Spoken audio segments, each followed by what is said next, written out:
is vagus. So this is, I forgot I had this. This is how I demonstrate contralateral rotation due to rotatory muscles. My transverse process is here and it pulls on my spinous process. Then the front of my cup goes to the opposite direction. So from this side, from the transverse process, then it pulls and the cup rotates to the opposite side. So contralateral rotation for these rotatory muscles. So front of your neck, got all these small little muscles that are running up the bodies of your vertebra. They're called longus colli muscles. And then you've got longus capitis muscles. So they're helping to prevent your head from hyperextending. When you fall asleep in class and your head falls backward, it doesn't bounce as well because you don't have those elastic ligaments in the front. So your head kind of falls back, it kind of rolls over to the side, and then if it falls forward, then you get the boing and then you wake up. So had a pretty good hyperextension going on there for a while today. Alright, scalene muscles, they're from the transverse process. First group to rib 1, middle group to rib 1, third group, the posterior scalenes to rib 2. These will be muscles of forced inspiration. When you're breathing really hard, then they'll help with vertical excursion of your rib cage. Most of the time, they are acting from below and helping to stabilize your neck. So these, since they're crossing more than one joint, origin and insertion can be reversed. If they pull from above, then they help you with breathing. When they pull from below, then they're giving either helping with flexion to one side if only one of them contracts, or if they're both contracting, then they're helping to stabilize the neck.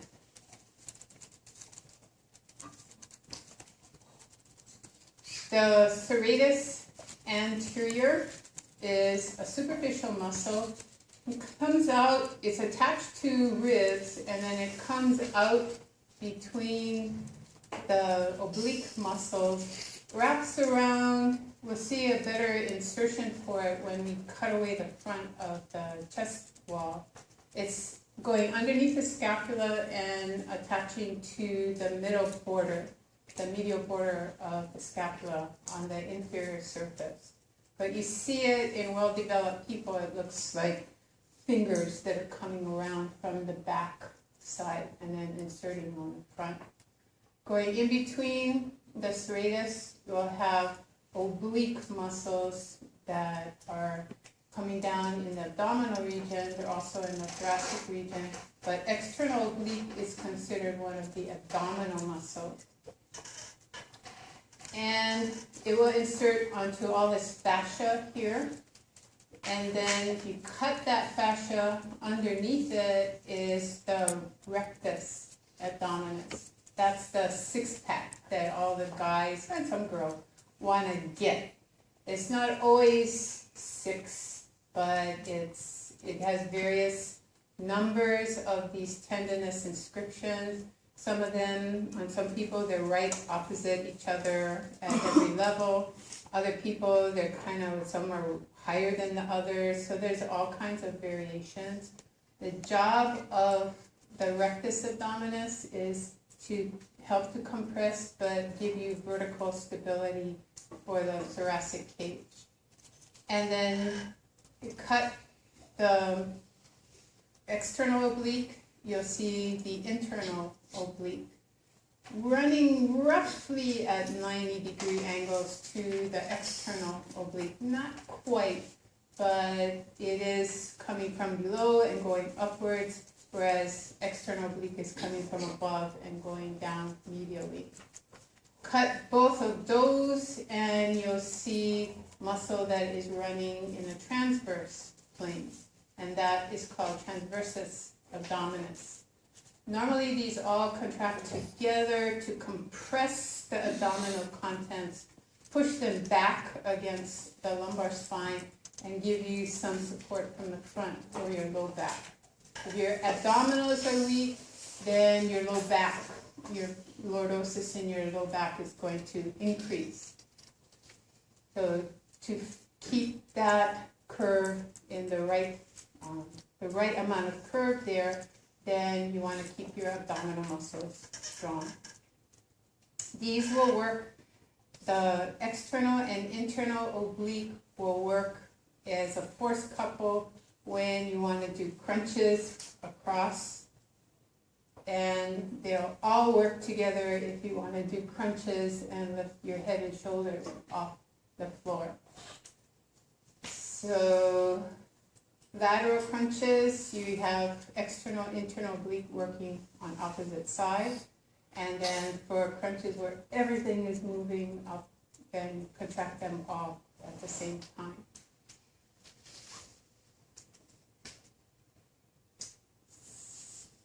Which is most superficial? External oblique. It inserts onto the fascia that covers rectus abdominis. So rectus abdominis is not the most superficial. External oblique and its tendon is the most superficial. Then internal oblique, and then the deepest is transversus abdominis. The center area, there's a white line of connective tissue running from the pubic symphysis on up to the sternum. That's referred to as the linea alba, the white line. That's what it translates into. It's a white line of connective tissue, linea alba. Deep inside, what are you supporting when you contract all these muscles and push your abdominal contents back? You're supporting the psoas major, which is attached to the lumbar vertebrae, but actually acting on the hip. You're also supporting the quadratus lumborum, which is part of your erector spinae group, and then the rest of your erector spinae group back here. At this level of transection, you'll see the beginning of the latissimus dorsi from the backside as well. Diaphragm, skeletal muscle, its job is respiration. So internal and external intercostals are muscles of respiration.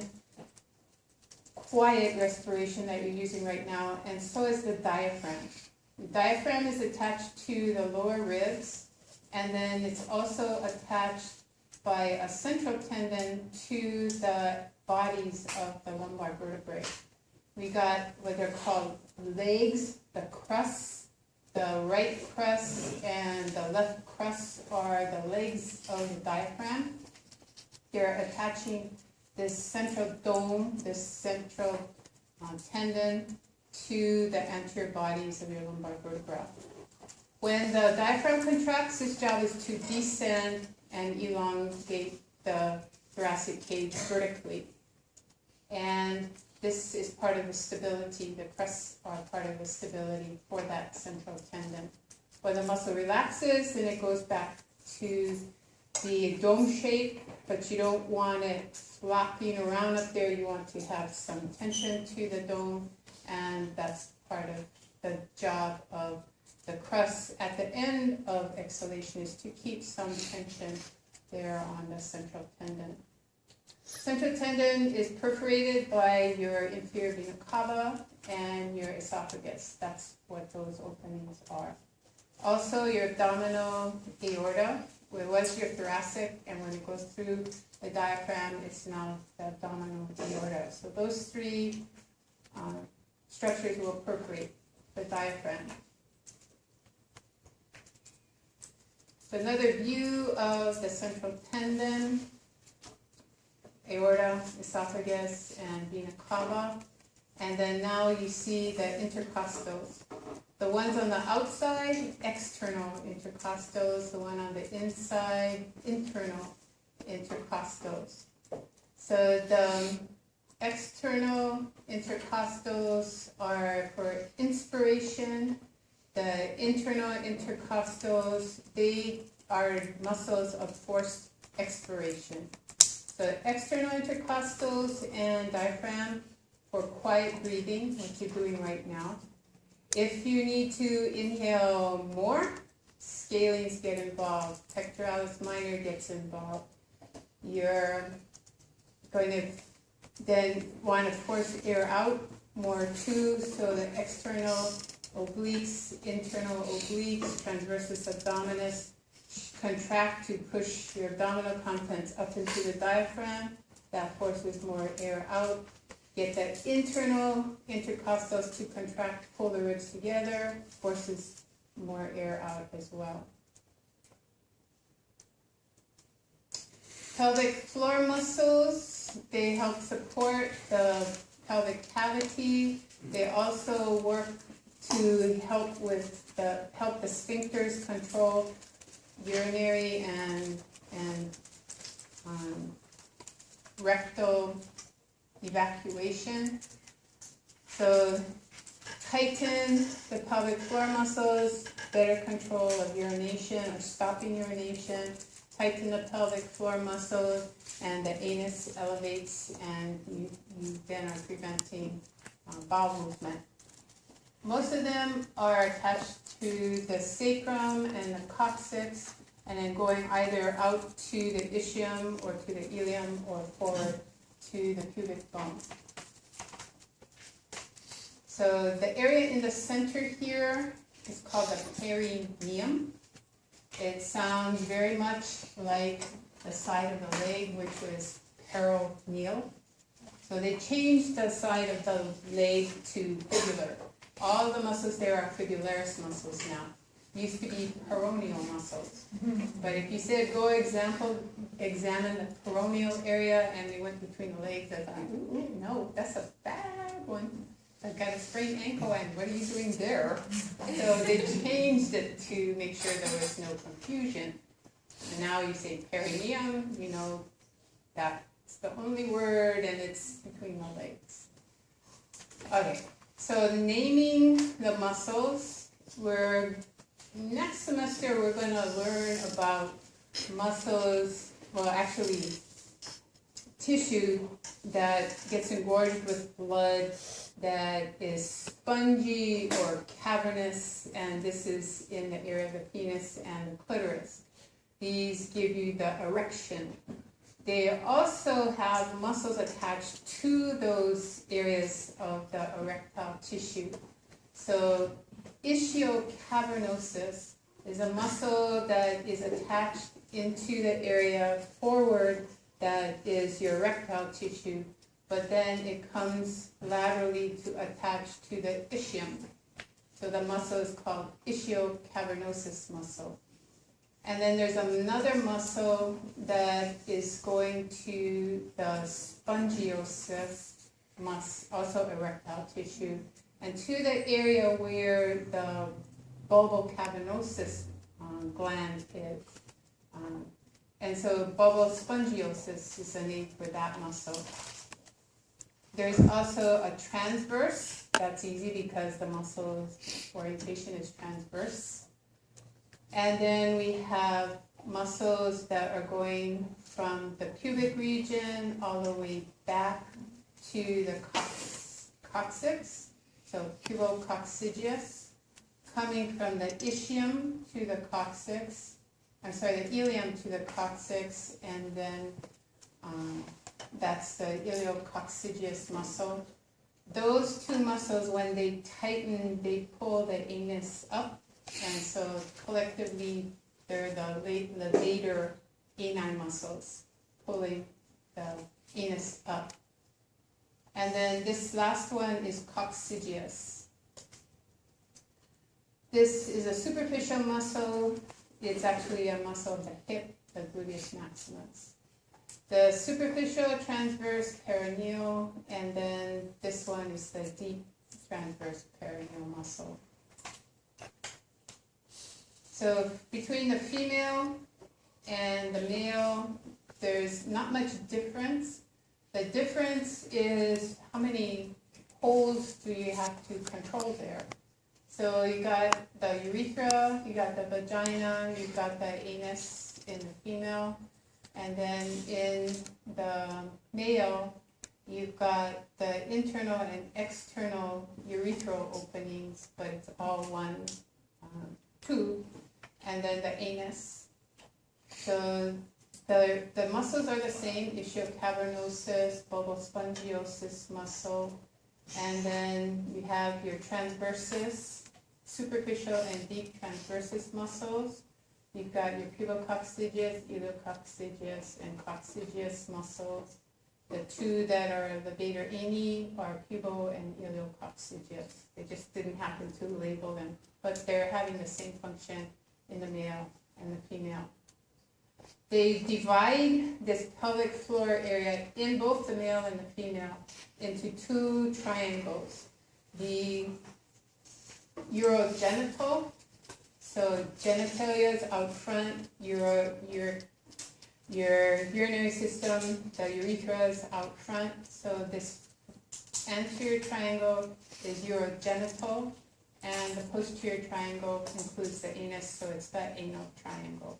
So know those triangles. Pretty easy to figure out. All you do is draw a line horizontally between your ischio spine, and then go forward to the pubic bone or go back to the coccyx. And then you have your urogenital and your anal triangles.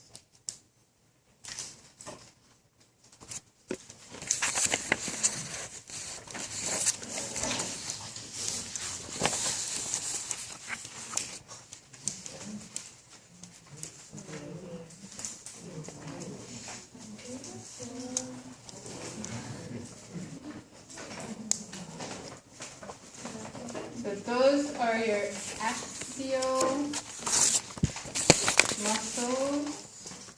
Now we're going to talk about appendicular muscles. Muscles can be attached to the axial skeleton, but if they're acting on the pectoral girdle or the pelvic girdle, then they're considered appendicular muscles. We've got the trapezius up here controlling your scapula, which is part of your pectoral girdle. So it's a muscle that is controlling your upper extremity. We have latissimus originating on the axial skeleton, but acting on the humerus. So it's also a muscle of the appendicular skeleton. You cut trapezius off and look underneath, you can see the splenius and the semispinalis muscles. Also a levator scapulae. When that contracts, we'll talk about that later. I'll save that. Okay, so just identify these muscles first. We have underneath trapezius, we have a large muscle here and then a small muscle there. They have a rhomboid shape, so those are rhomboid minor and rhomboid major. Under them, there are two muscles that are the serratus posterior. These I probably will not ask you about, so you can kind of cross those out in your brain. But you should know trapezius, you should know the rhomboids. The muscles that are your rotator cuff, there's a mnemonic called SITS, S-I-T-S, that stands for all the muscles of the rotator cuff. I don't get it, I don't use it, but if it helps you, fine.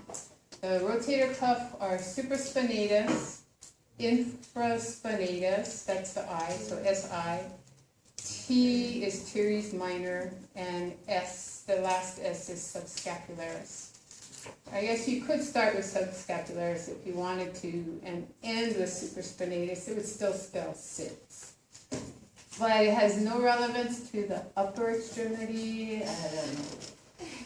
No, if it helps you, use it. It doesn't help me. I have to remember the mnemonic. That's more work to do, so no, don't use it. You know your scapula. You know there is a supraspinous fossa. That's where the supraspinatus goes.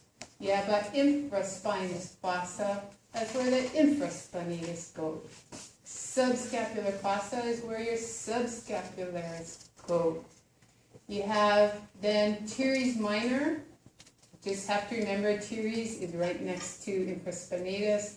They have similar attachment on the humerus, both external rotators, so that's the only work you have to do. Much easier if you know your scapula, just know that each fossa has one of the muscles. Teres is the one that's left over, goes with subscapularis on out to attach posteriorly on the humerus and do external rotation. Another serratus that I'm not going to ask you about, so don't worry about that either. Serratus anterior, you do have to know about because it's superficial on the front of your chest. And it's a nice muscle, if it's well developed, it gives that nice zigzag on the front of the chest. So it's good to know it. Also identified here, gluteus medius and gluteus maximus, but we'll talk about that when we get to the lower extremities. The trapezius actually contracts as 4 individual muscle groups. It's all looking like one muscle, but they contract independently of each other. So you have a trap 1, a trap 2, trap 3 that are more or less horizontal, and then trap 4 that is coming from the low thoracic region and then up to the scapula. So I've superimposed these little triangles to help you understand. Go to the handout origin and insertion. I will ask you about trapezius, so do know the origin and insertion for trapezius. I will tell you the other 7-ish muscles that I want you to memorize. I think there's 16 or 18 muscles on that. I'm only going to ask you to do about half of those. Okay, so trap 1, triangular, coming from the base of the skull down to attach to the chromium process and part of the clavicle. So when that contracts, unless you're pulling your head to your shoulder, more than likely you're lifting the pectoral girdle up. So mostly it acts from above. It can act from below and then pull the back of the head over to the shoulder. But that's not usually a movement that you do.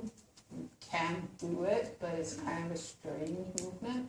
More than likely, you're just lifting your shoulder up and down. So the attachment is lateral. It's going to lift the acromion process up. When you do that, so this is your scapula and this is your acromion process. Trap 1 is attaching out here to the acromion process. When you lift the acromion process up, it's going to rotate the inferior angle. It's going to rotate your glenoid cavity. The inferior angle moves laterally. The glenoid cavity goes up. So you can, depending on what you choose as your reference point, trapezius 1 does upward rotation of the glenoid cavity. It also does lateral rotation of the inferior angle. So either description, lateral rotation or upward rotation, they're talking about the same general movement around the pivot point of the scapula. So trapezius 1 is a lateral rotator or an upward rotator. If you look at levator scapulae that's underneath, its angle of pull is to the medial part of, to the medial border and the superior part of that medial border of the scapula. When it contracts, going to pull in this direction. So levator scapulae, its name implies elevation of the scapula, but that's not its prime movement. Its prime movement is medial rotation or downward rotation. So what elevates the scapula? A force couple. You have a medial rotator, you have a lateral rotator. When they contract at the same time, what happens? You don't know? No. Yeah, I don't know. Movement. Okay, not you don't know, but I don't know. Okay, so the lateral rotation and the medial rotation are canceled. And now, since they both act from above, then the scapula is elevated. Then you get, I don't know. Okay, so a medial rotator, a lateral rotator. Medial lateral rotations canceled when they contract at the same time. Now you get elevation of the scapula. Trap 2 is coming from the cervical vertebra out to the acromion process. Almost horizontal attachment. So when it contracts, it's going to weakly laterally rotate. And so it's still a lateral rotator. Trap 3 is going to attach to the spine of the scapula. It's coming from down below. Its longest fibers attached to the acromion process. Its shorter fibers attached to the acromion process and also to the spine of the scapula. So it itself is a weak lateral rotator and also a weak medial rotator. So when you contract that by itself, more adduction is happening. Weak lateral rotation, weak medial rotation, trap 2 and 3, you get weak adduction. We have a strong medial rotator. That's the rhomboid muscles. When the rhomboids and trap 2 and 3 contract together, then you get strong adduction of the scapula. Trap 4 is attached to the root of the spine of the scapula. When that contracts, you get lateral rotation. So lateral rotation, if you contract trap 4 and rhomboids together, then the rotation is canceled and you get the pull going straight down. So if you want to depress your scapula, then you want to use trap 4 and cancel the rotation with rhomboids.